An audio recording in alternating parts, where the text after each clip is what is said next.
Hey there. Now, things are going to get really confusing. I mean, you look at this jumbled up mess of stuff. It's going to get really confusing if I don't start to simplify what I'm working with and really kind of hone in on just the essentials, especially when we get into scapula muscles and things like that in the scapula. So, what I'm going to do now is just take and work with things one at a time. And so, one of the first things that I'm going to do is start to adjust the torso.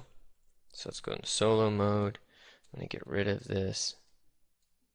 In fact, what I want to do, select the rib cage, not that, but the rib cage. Got to zoom in and click on one of the points. There we go. Solo is off, and let's make our rib cage the right rib cage. I'm going to turn perspective off. I'm also going to mask off these points right here. You'll understand why more as we progress. But we really want those tips masked. Okay. All right, so the rib cage of a horse, if we just look at this in perspective for a moment, we know that in terms of a human rib cage, we are much more of a box, right? And the horse, it's the same box, but the dimension is different. So their dimension, their long dimension is not the width, it's kind of more the height. And there's an obvious reason, gravity, right? And the position in which they spend the majority of their life. So if they had an animal with a ribcage like ours, and it was constantly on all fours, then it would be basically fighting the laws of gravity just to breathe. Could be possible if there was some evolutionary advantage to it and there was some other mechanism.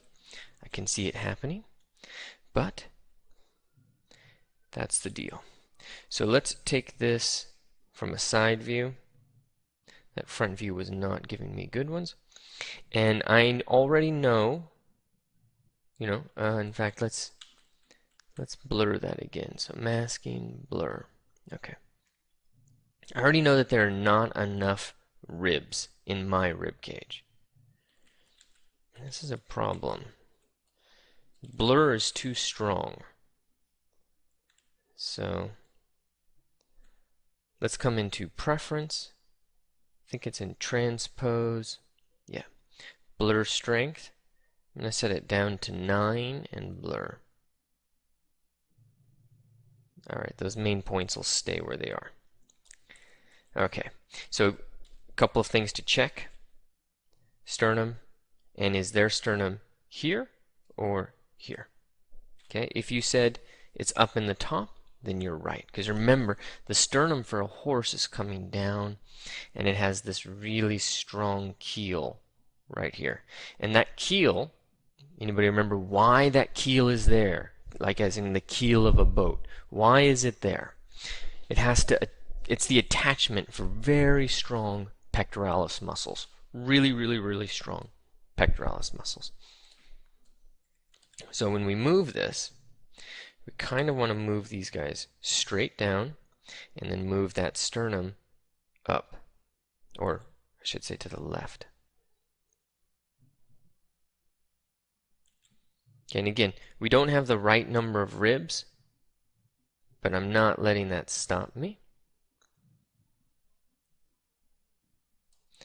Okay, and so now we've taken our wide human rib cage and we've turned it into this cube, this really massive rib cage.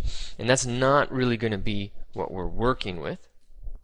We're going to want to modify this so it's much more of an oval where everything is dropping down and then coming in, dropping down and then coming in.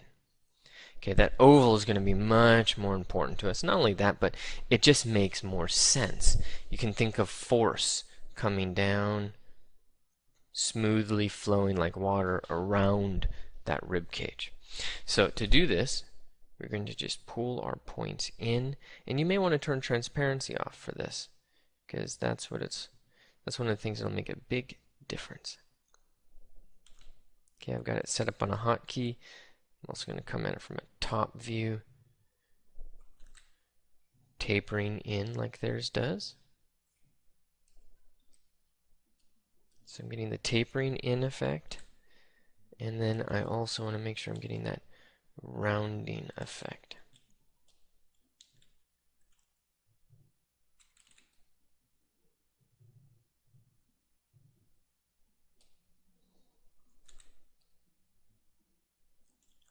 Being careful to avoid things getting out of alignment with each other.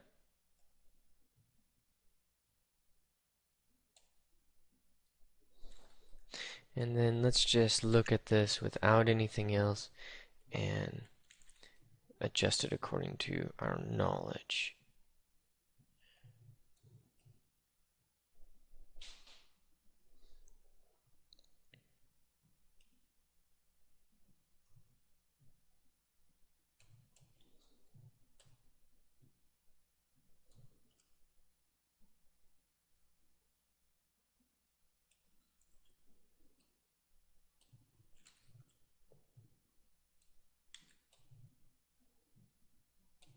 Okay.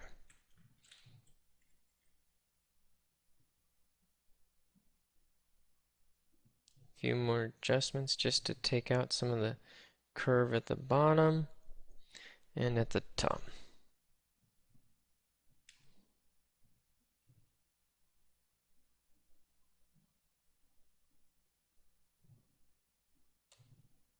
Okay. Solo mode back off.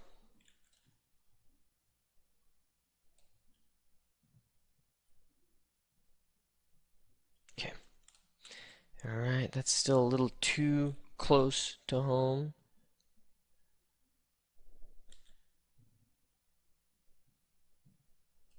That one's giving me some trouble.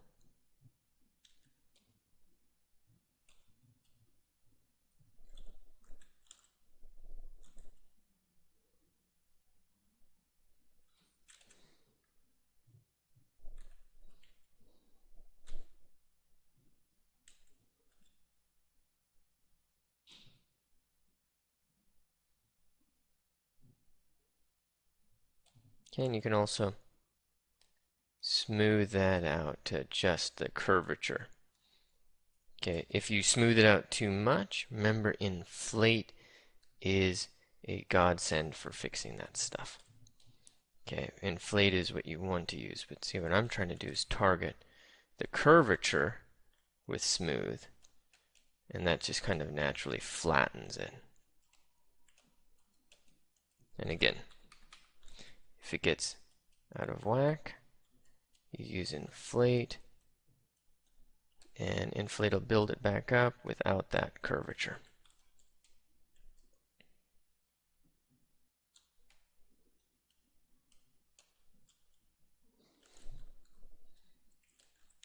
Okay, we need to pull this back a bit too.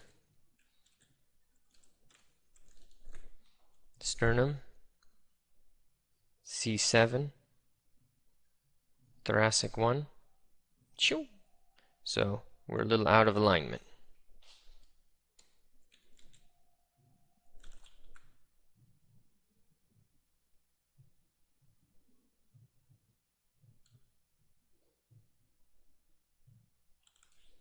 Okay, and definitely got to pull these guys in the back up.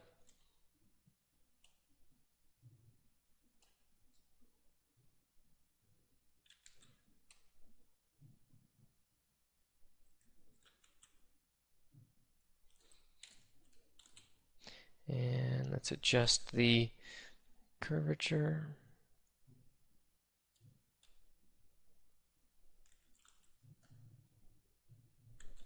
Okay, done. Now let's come in and let's work with the pelvic bone and get the pelvic bone situated correctly. And so remember, what are the anatomical differences in the pelvic bone? Okay, we've gone over this multiple times. But remember, in a human, pelvic is going to kind of tip forward. The spine is there, the rib cage is tilting back, the neck comes forward and the head sits on top of that. We get our legs coming down, okay, and then the tibia, and then the heel and all that stuff, and we've got our arms. Okay, that's somebody really sitting in a military posture.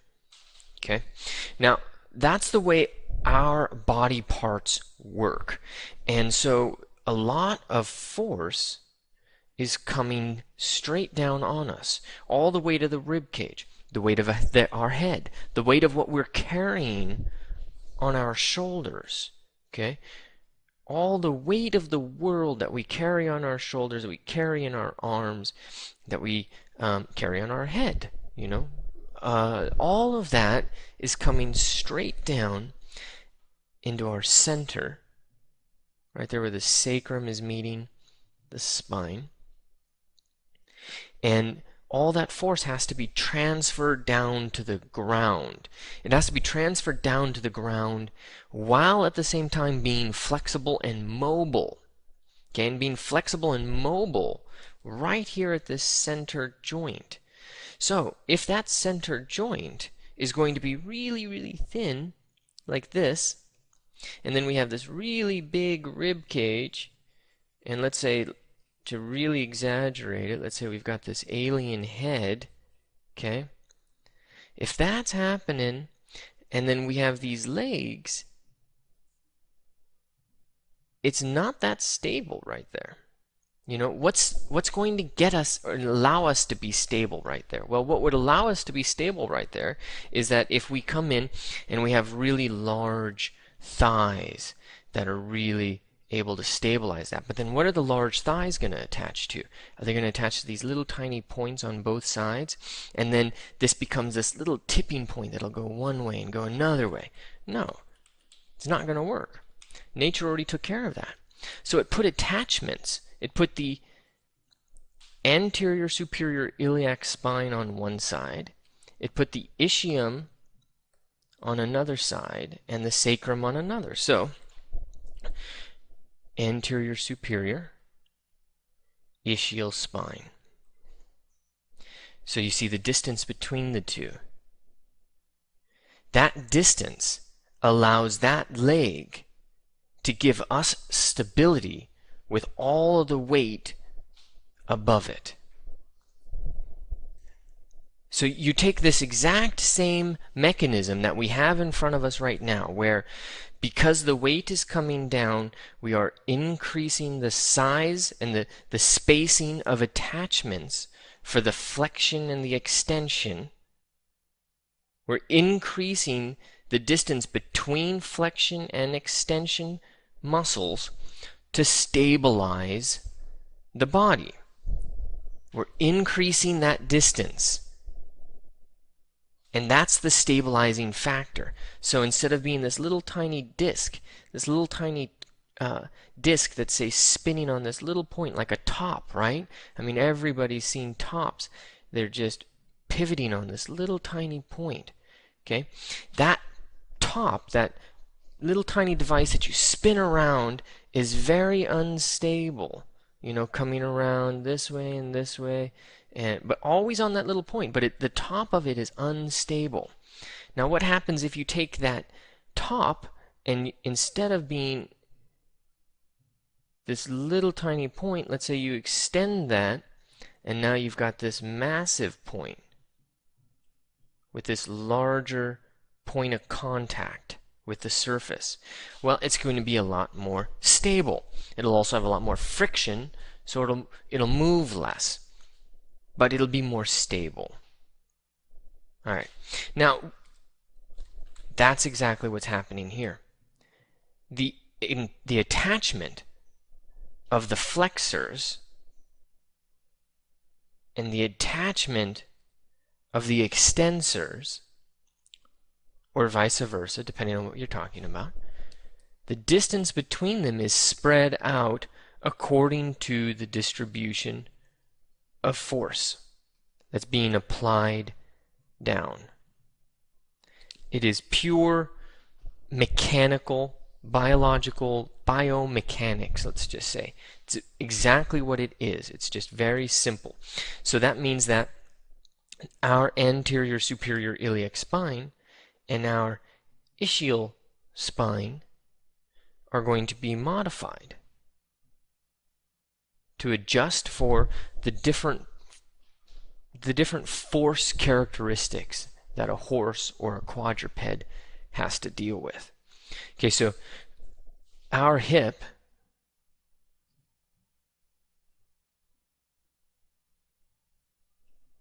was modified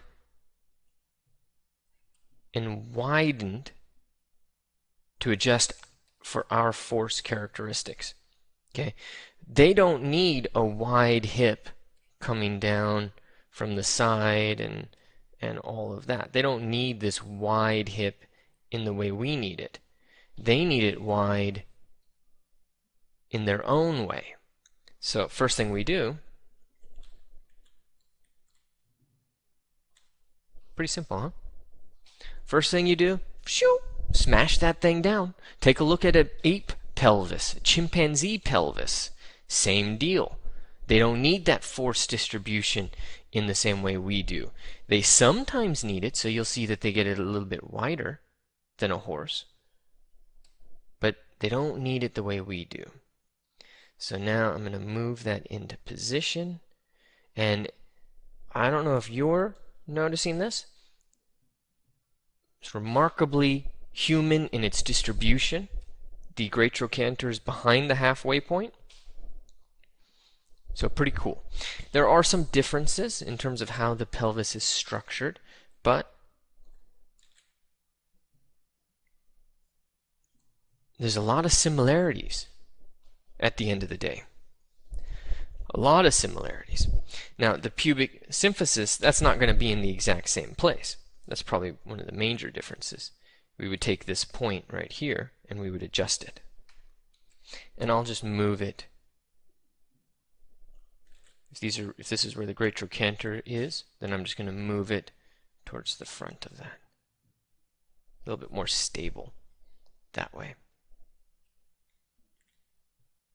Okay. Oops, looking at it from the wrong way. So that's going to be the pubic symphysis there. Okay, what happens with this stuff? Great trochanter is going to move back.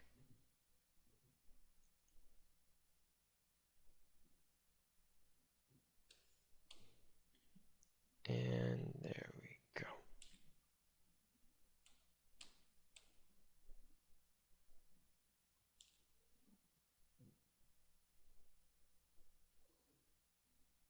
Okay, and then let's just give that a little bit more of a hit because there's going to be a lot of stuff attaching there. Give that a little bit more of a hit.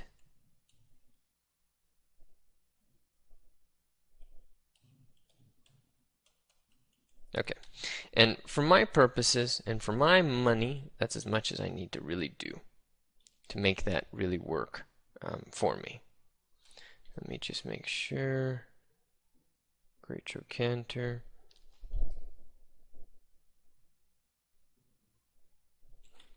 The transparency was really messing with me. Not the transparency. Yeah, I guess you'd say the transparency. Okay, so we definitely want the bow, the specific characteristics of that. Okay, now let's try it. There we go.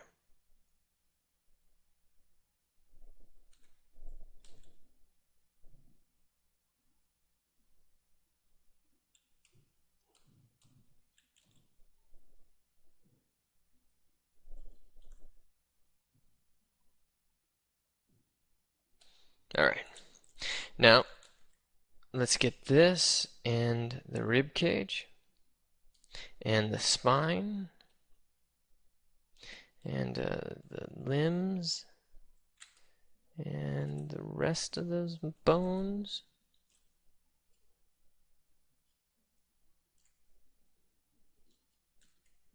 Where's my radius? There it is in pink. Okay, let's try to get the rest of these guys.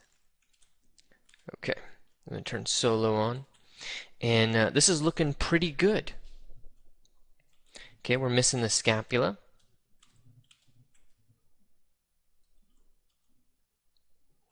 could also put the face in there if you wanted to.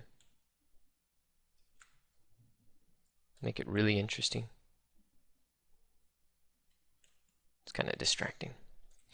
So again, I think this is pretty good and pretty solid. So what I'm going to do just to make things easier, last thing I'm going to do is just group visible. That way I don't need to come in here and do that again. If I'm going to do anything else, though, I might inflate that tibia.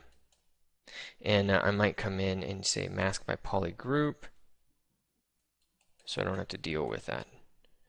And make that a big tibia. And then switch over to here, and I'm going to really adjust that femur. And we haven't really adjusted for, again, you know, the human, the condyles are going to be different. A little bit different than the horse, but let's just say put that in play. And really, let's turn perspective off because it's really distorting my view of things. Okay, give it a nice little ledge to talk about. They still get that kind of tibial tuberosity, so to speak. Somewhere I lost my patella.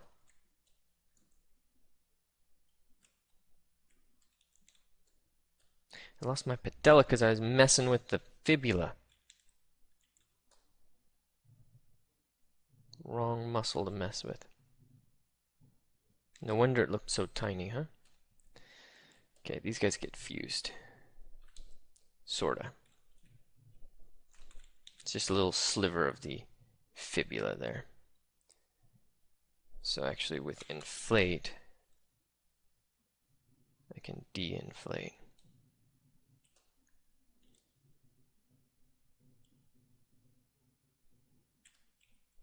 And then just move that down, and I know we're at 25 minutes, and you're jonesing for something else.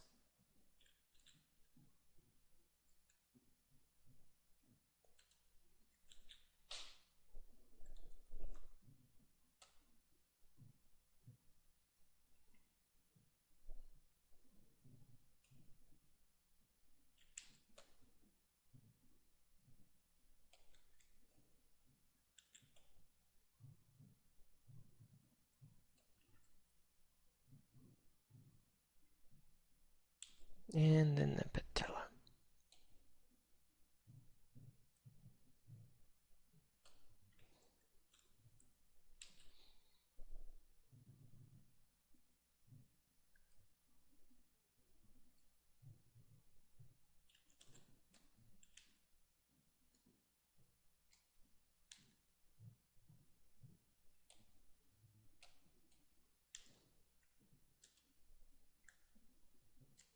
Cool.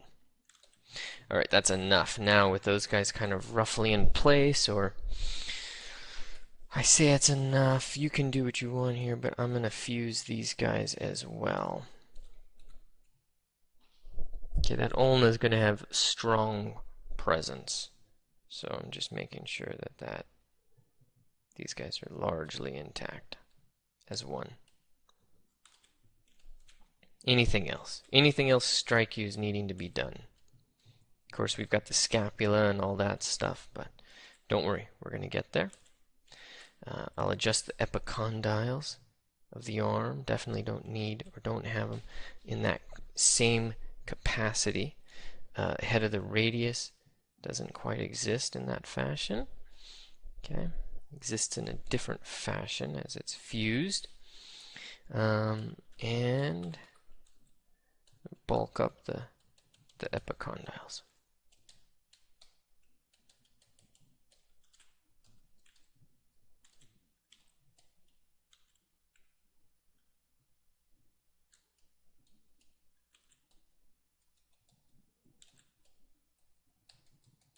Okay, cool.